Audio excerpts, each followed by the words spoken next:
something's seriously wrong here. This isn't a situation I know I can get out of. I can see my shoulders in the camera tensing up just remembering it. So if they're going to shoot me, it's much harder to shoot someone that you see as another human.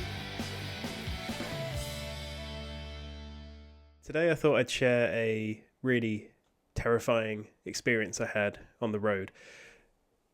To lead up to the main adventure from Cornwall to Australia, I decided to build up from smaller trip to slightly bigger trip to even bigger trip to massive trip. Because when I came up with the idea to hitchhike to the other side of the world, I wasn't ready for it. I didn't think I could do it. I had no idea how I'd be able to sustain being away from home for that long, being challenged for that long. So first trip was to Scotland, 2 days with my friend Jack. Then it was 4 days to Luxembourg. Then it was 6 days to the south of France. And I'll go over these in a separate episode. But the one that sticks in my memory is Morocco and Spain over the course of a month. The reason it sticks in my mind is the end of Morocco, where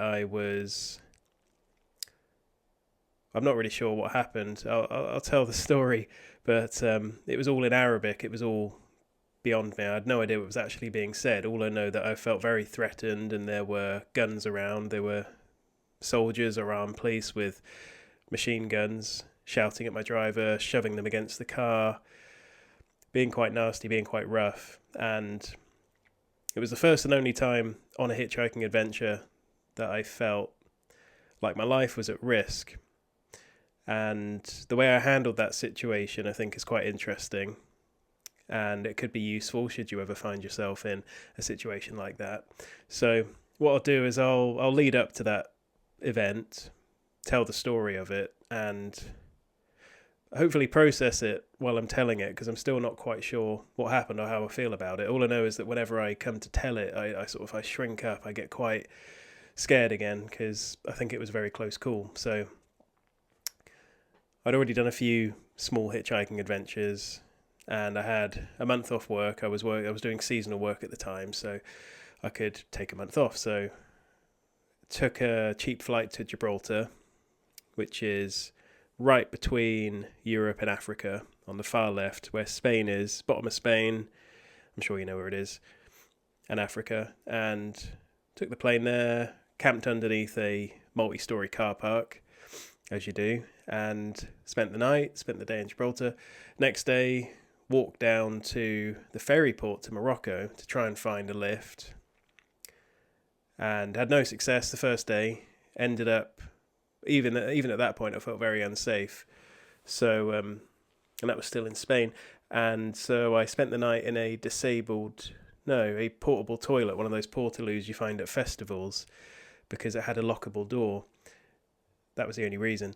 I didn't want to put the tent up. I didn't want to find anywhere else to sleep because I felt so at risk there. It was a very sketchy place, very dodgy. So being in a locked compartment, I felt safe. And it was extremely uncomfortable. They're not designed to be slept in at all, obviously. So that was that night. Next day, walked onto the ferry port where the trucks are, thinking at any moment I'm going to get told to go away or arrested or something. But no one told me anything. I just went up to the truck drivers, and the first one I asked actually agreed to take me over to Morocco, which was amazing. So in order to do that, he had to get the necessary paperwork. So the way he got around that was calling up the head office and saying, I need to add this person as my second driver, as my backup driver, which got me on the ferry and all the free paid for meals on the ferry and all of that stuff, which is, again, amazing. And this lovely chap then drove me to Tangier, the first port in Morocco, and down a bit to the city, and then dropped me off and sent me on my way.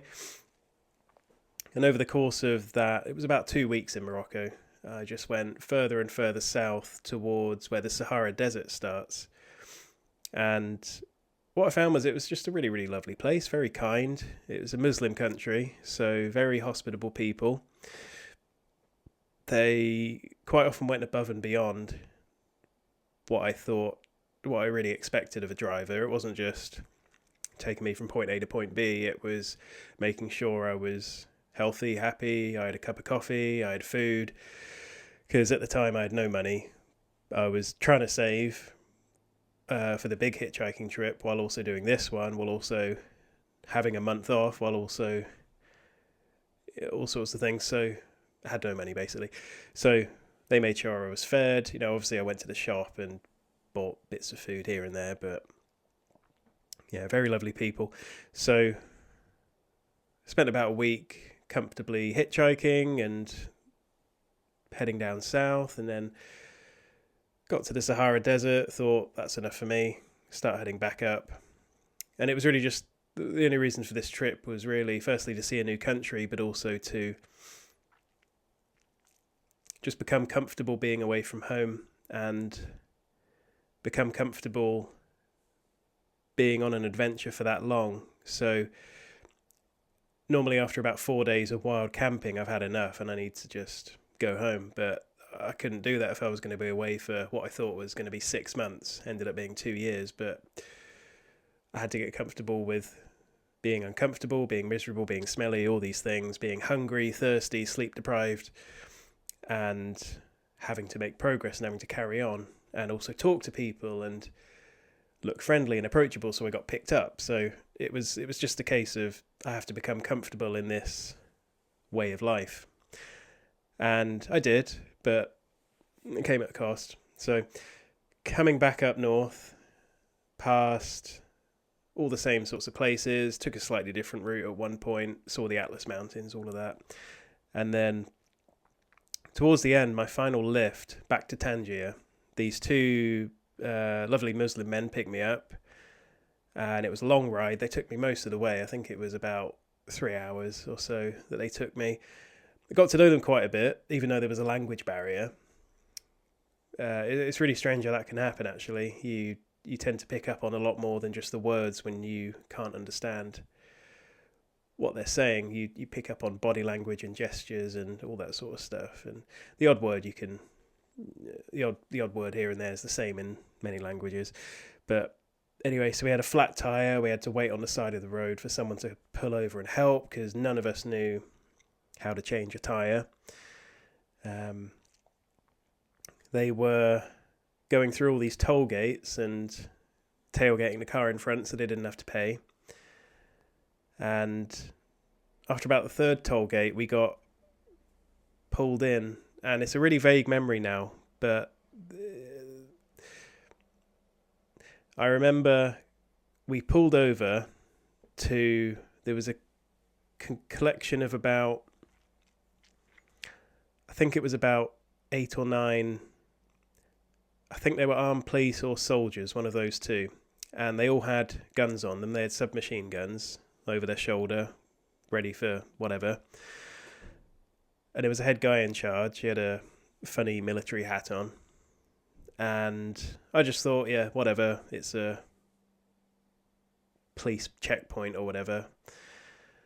I'd been through a couple before on other trips. But there was something different about this one. My driver seemed really nervous, like he wasn't really sure what to do.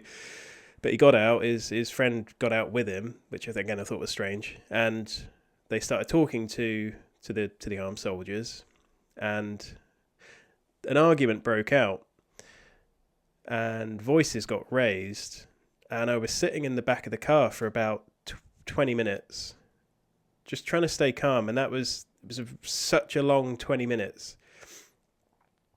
Now, if you know me, you'll know that I am always calm, even under extremely stressful situations. I just don't get anxious or scared, or obviously I do, but it doesn't show. It doesn't interfere with decision making or anything else, and that's really good at calming other people down as well, even when things are really, really tough. But at this point, I began panicking a bit internally. It was like I was thinking, something's seriously wrong here. This isn't a situation I know I can get out of. I can see my shoulders in the camera tensing up, just remembering it. So the shouting went on, and after a while, the driver got shoved against my window, And I just thought, this is not normal. This is not good. Police don't do that, surely. So I just sat there thinking, you're out of control in this situation. You've got no control whatsoever. Whatever happens is going to happen. And you've just got to not panic. And so I just let go of control. I just sat there and I thought, I don't know what's going to happen. I hope I'm going to be okay. So towards the end of the 20 minutes, I got a knock on the window. I'll just play you a clip because I took a short recording of this situation and it ends with that knock in the window, which is where I jump a bit and stop the recording. So I'll play this now. والله جدا وقفت متفق معك انا باش الله يسر امرك ومن حقه شريك تحبوا الحق واخا يخلصوا هذه عنده الحق يمشي ريكلامي الناس ماشي صاحبي بنقول الناس صاحبي متخلق زعما ماشي والله يقول الهيئه اللي بنقول العائله صاحبي. What did you think? You could probably see from my face the terror of what I was feeling. So after that point, the door was opened for me. Oh no, I opened the door. And I just had the word passport being shouted at me by a very, very angry, and I think he was quite scared, policeman or soldier. So the word passport. And a voice came into my head saying, make sure you make eye contact as much as possible. Make sure you make eye contact so they can see that you're human. Because I thought, it could well have never been a possibility, but I thought if they're going to shoot me, it's much harder to shoot someone that you see as another human. So made plenty of eye contact, remained as calm as possible, thinking if I can be as calm as possible, that will bring him down a bit and it will reduce the chances of getting shot. So plenty of eye contact, felt as calm as possible, and just showed him my passport, and he was looking through it very angrily, almost thought he was going to tear the pages. And he found the picture page and he saw British citizen, and that seemed to dispel any suspicions or any fears that he had. And he pushed it back to me and he walked away and talked to the driver a bit more. And anyway, that recording you just saw, I don't know if anyone you know speaks Arabic, but my mum had it played to someone who speaks Arabic, and this is probably the worst person to understand what was actually said. But apparently what was said by the very angry man in charge was, this person's trouble, he needs to be disposed of, or something along those lines. And when she told me those words, they absolutely chilled me to the bone, because I thought, what was I in? What had I gotten into? Was I going to get shot? I don't know. It doesn't really bear thinking about much. If you think about it too much, it can stop you taking risks in the future. And I couldn't think about it too much because I had a huge trip ahead of me. And I knew it was a once-off. I knew it was a misunderstanding. But it was a misunderstanding that I think could have gotten quite serious for me. So I realised afterwards, weeks later, once I'd got home, that the argument between the driver and the police officers, or the people in charge, had been them defending me. And that was on the audio as well. The person who translated it said they could hear a second voice, a calmer voice, which was my driver, reasoning with this person, trying to calm him down, saying, we've got every right to drive this person, whatever, and just, I think, saving my life. I really do. Much as I don't like to admit that to myself, that I was in that situation. So, anyway, it worked. Again, I said this realization came weeks ahead of getting home.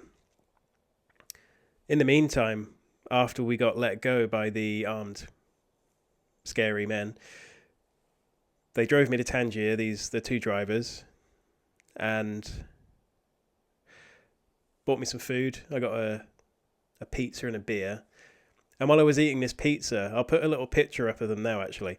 While I was eating this pizza, they were looking at me and just shaking their head.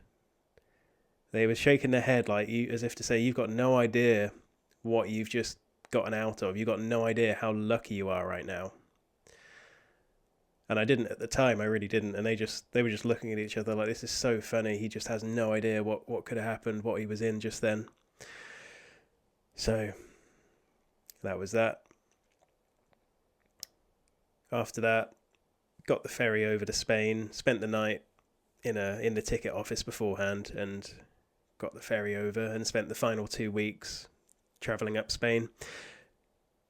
And it was good. I felt absolutely exhausted afterwards, after the whole month, but I felt ready for the big hitchhiking adventure to Australia. So really, while I was in that situation, telling myself, you're out of control here, you've got no influence over this situation, I realise now that I could choose how to act, I could choose how to respond to quite a large degree. And I do think that allowing that voice, that conscience, as some people call it, to come forward is what saved me. I think it knew what to do. It knew what to make me do in that situation. It knew to not panic. It knew to make eye contact with the person shouting at me and shouting at my driver and telling my drivers to get rid of me. And it said to just stay calm. And those three things, I think, swung it. Because if I'd have gone in and I'd have been panicked and I'd have maybe I did think of trying to run away. I thought, is this what I do? Do I just get out of here right now? But no, if I'd have tried to run away, they probably would have shot me. So anyway, that was the Morocco story. Spain was relatively uneventful. And after that, it was only a few months before setting off from Cornwall. And I'll save that for another podcast. What I'll do for the final bit of this one is just briefly skim over the leading up to adventures. So, first one was Scotland, as I said, and that was 2 days. Me and my friend Jack decided to push the boundaries of what we thought was allowed or even doable. After I'd heard that hitchhiking was actually something that people do these days, which I didn't think it was, I thought, I've got to find out for myself if it actually is or not. And so I thought, 2 days off work, whatever, test it, see if we can get to Scotland as far as we can get, because I didn't have a passport at the time, as far as I can get without a passport. And we genuinely believed that we would get nowhere. We'd have to walk off the motorway, walk off the A road after 6 hours of failed trying, and put up a tent, have a good night, come home. That's what we thought would happen.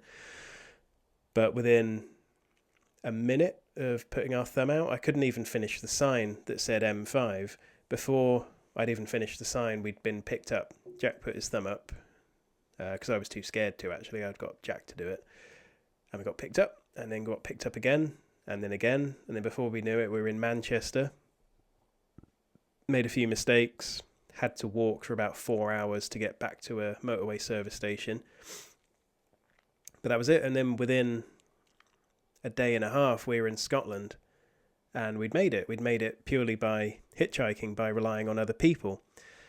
And that completely changed my perspective on people and risk and strangers getting into their cars and just human goodness in general. So after that, but before that, I had a general idea of doing quite a big adventure, but it really took that first trip to ignite the possibility of it ever happening. So after that, started working at PGL, and my roommate and I talked about hitchhiking. He asked me, would you ever do a big hitchhiking trip? Because we started hitchhiking to the shop every day, or to the town every few days. When we'd finished early or we had a day off, we'd just say, should we hitchhike down to the local town? It's only 15-minute drive away, but it gave us a real buzz to go there.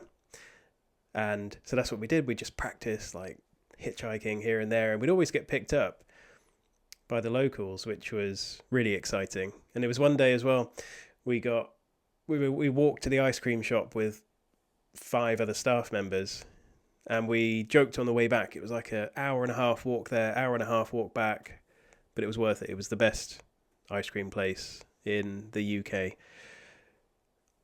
I won't reveal the name of it because I'm not being sponsored yet.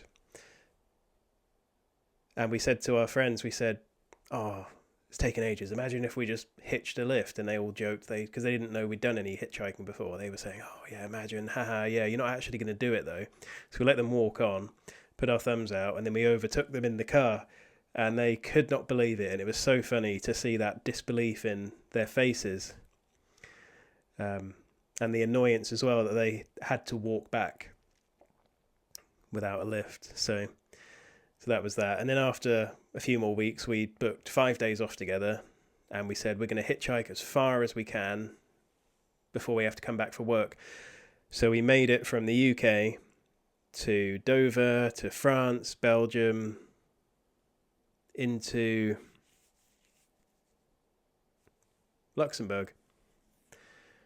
All the way down to Luxembourg in just 4 days, and then we got the night bus back and turned up for work the next morning. And my roommate Dylan was absolutely blown away that could happen, and I was just proud of myself that I'd done more than 2 days. So that was it. And a week later, I had 6 days off, so I thought I'm going to get as far away as I can by myself, and I made it all the way to the south of France from the north of England.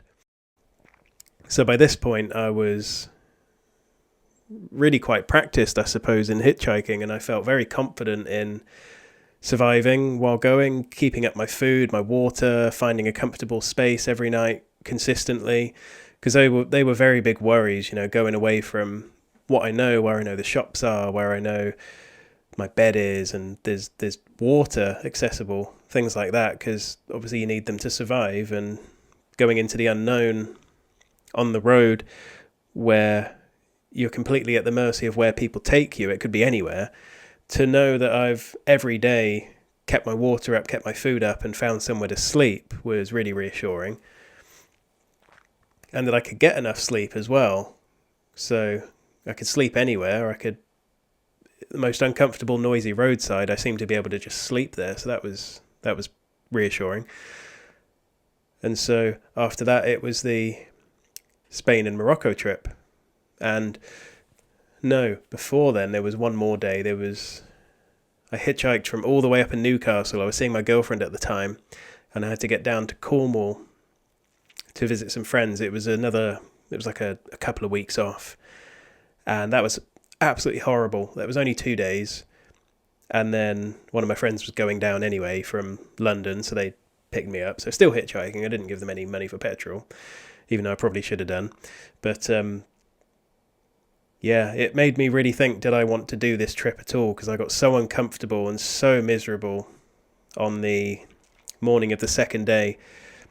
I only had a bivvy bag, which is essentially it's a waterproof sack for your sleeping bag. It's like a sleeping bag for your sleeping bag, but it's like a waterproof coat for it, sort of thing.